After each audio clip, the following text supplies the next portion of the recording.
Gepegah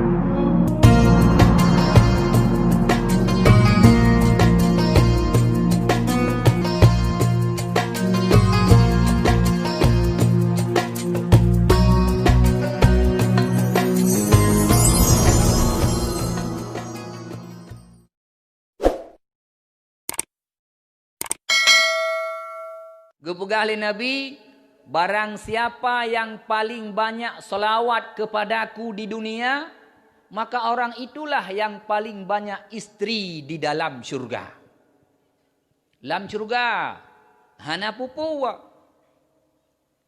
jeut. Alaian ban menan tatu puwa drone urinang tu ben kalan lakon lem telawut kan ya cupnit atau kan support dengan jakrong.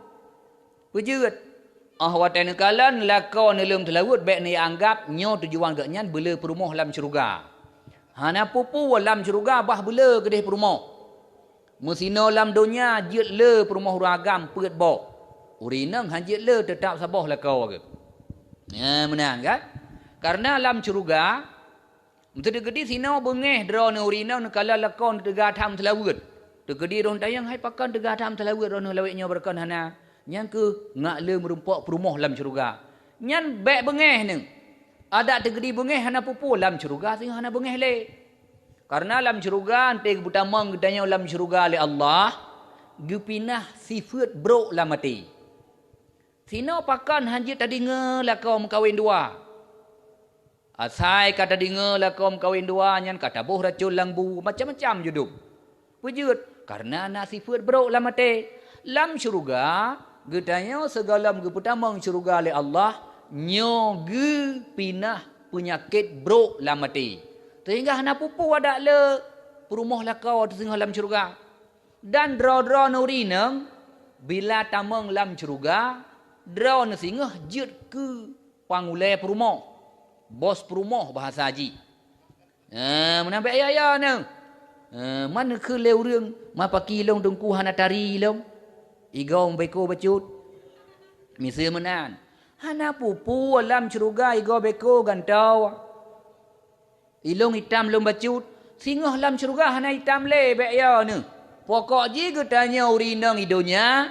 Bila tamang lam syurga singoh sapat ngelakau. Getanya wajud ke pemimpin budiadari. Ya, maka hana pupu. Maka ni usahakan bertamang syurga. Tiban cara tamang syurga, benar sitak lah kau. Maka cara tamang syurga urinang mudah. Tiban taat ke kau sagai. Lain ada kurung-kurung ibadat hana pupu. Mesir uragam nagu bedah ke semayang tahajud. Drawan hurinang ada hai ne bedah hana puwa. Ngan boh bu buno suput lampingan. Ne pedu ia calok sinan tu meja. Ne boh ia lam gelah. Alian ne pedu ija sampo jarau. Kasadum pahala ngelako semayang. Mayang tahajud. Tema menyolakon hana ne pakau. Bu gesudok ke draw gelang kanan inalang kosmos. Ija sampo jarau balik ke kaki ke sampo. Nanti ketubi bak kedai kopi bu matang bak babah sini. Menan ne pegak lakau ne. Nya dadak tegatan ne semayang, golom tinte tamang